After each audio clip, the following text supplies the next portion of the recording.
আজকের ভিডিওটা আপনাদের জন্য অনেক স্পেশাল হতে যাচ্ছে আমাদের জন্য।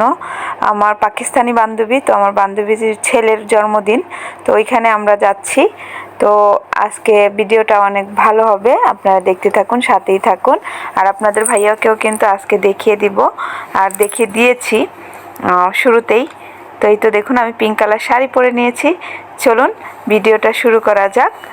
তো এই তো আমার শাড়িটা কেমন হয়েছে কমেন্ট করে জানাবেন। আপনারা সবাই কেমন আছেন? আশা করি সবাই ভালো আছেন। আমি রাহানা রামু, দুবাই থেকে। তো চলে আসলাম আরেকটি ভিডিও নিয়ে। তো আজকে আমার বান্ধবীর ছেলের জন্মদিন, তো ওইখানে যাচ্ছি। রায়হান, রাহিম, আয়েশা, আমরা সবাই।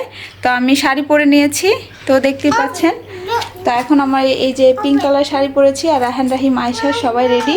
রায়হান ব্রাউন কোট পরেছে, আর রাহিম ব্রাউন কোট পরেছে, আয়েশা পিঙ্ক পরেছে আমার মতো, আর ওর আব্বু খয়েরি কালার পরেছে। তো চলুন সাথেই থাকুন, দেখতে থাকুন।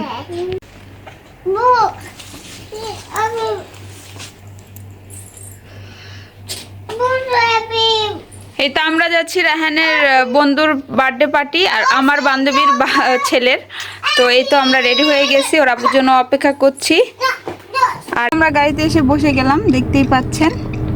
তো আয়েশা আপেল খাচ্ছে, টুনটুনি পাখি। এই তো রায়হান, রায়হান হাই বলে দাও সবাইকে। এই যে রাহিম। হ্যাঁ, এই তো আমরা রেস্টুরেন্টে চলে আসলাম। তো আমাদের এখানে হল নিয়েছে, তো আমরা যাব উপরে। আর দেখুন, এটা হলো আল নওয়াবা রেস্টুরেন্ট, পাকিস্তানি। তো এই তো এটা কিন্তু খুবই সুন্দর। আমি পুরো ভিডিওটা নিতে পারলাম না, কারণ আমরা অলরেডি লেট করে এসেছি। তো এই তো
भाई किधर आओ।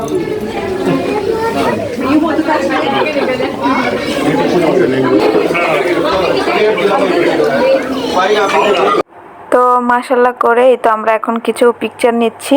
আমরা এখন ফটোশ্যুটও করেছি, কিন্তু কিছু পিকচার নিজেদের মোবাইলও নিয়ে নিলাম। আর সত্যি কথা বলতে গেলে আমরা কিন্তু অনেক লেট করে ফেলেছি, আমাদের জন্যই শুধু অপেক্ষা করছিল। আমার বান্ধবী তো বিশেষ করে ও অপেক্ষা করছিল তুমি কখন আসবে। রায়হানের আব্বু উনি দোকানে গেছে, দোকানের কাজ সেরে তারপর আসার পরে বাচ্চাদের একটু আমাকে নিয়ে হেল্প করছে রেডি করার জন্য। তারপরে গিয়ে কিন্তু আমি আসলাম। আমি কিন্তু সবার পরে এসেছি। আর এই তো দেখতেই পাচ্ছেন অলরেডি সবাই চলে গেছে, আমার বান্ধবী আছে শুধু আমার জন্য, এই অবস্থা আর কি। তো ওকে আমি বলছি যে আমি আসবো না, ও পাগল হয়ে গেছে। আমি বলি দেখো আমার 3টা বাচ্চা, সাথে কিন্তু আমি প্রেগনেন্ট, তো আমার শরীরও ভালো থাকে না। ও বলে না, যে কোনোভাবে আসতেই হবে। তো বাধ্যতামূলক চলে গেলাম। তো এই তো বাসায় চলে এসেছি। আর এই তো আমার বান্ধবী কেক আর খাবার দিয়ে দিয়েছে আবার, ওইখান থেকে অনেক খাবার রয়ে গেছিলো, তো আরও খাবার দিচ্ছে। তো আমি এখানে কিছু ওদের রায়হান রাহিম আয়েশাকে খাওয়ানোর জন্য আনলাম। তো এখন ওদের ড্রেস চেঞ্জ করে এগুলো খাইয়ে দিব, কারণ ওরা কিছু খায়নি। আর কিছু করার নেই। তারপরে এখন আর কি করব। এই তো বাচ্চাদের খাওয়া দাওয়া হয়ে গেলে ইনশাল্লাহ তারপরে গিয়ে শুয়ে পড়বো। আর শরীরটা কিন্তু খুবই খারাপ লাগছিল, যেহেতু রায়হানের বন্ধু আর আমার বান্ধবী সবগুলো মিলিয়ে ভেবে দেখলাম তো যাওয়া যাক। আর আপনাদের ভাইয়াকেও দেখিয়ে দিলাম। আর আমাদের অনেকগুলো পিকচার নিয়েছি, সবগুলো পিকচার তো আর এখানে দেওয়া যাবে না। আবার বান্ধবীর সাথে অনেকগুলো ফটোশ্যুটও করেছি, তো ওগুলা তো এখন তো আর আসেনি, যখন আসবে ইনশাল্লাহ, যদি কখনো আসে কেউ বাসায় যায় তাহলে দেখ। আর অবশ্যই কমেন্ট করে জানাবেন আমার 2 কলিজার টুকরাদের কেমন লাগছিল, আর আমাকে কেমন লেগেছে, আয়েশাকে কেমন লেগেছে, আর আপনাদের ভাইয়াকে আপনাদের ভালো লেগেছে অবশ্যই কমেন্টের মাধ্যমে জানাবেন। আর এই তো আল্লাহ হাফেজ।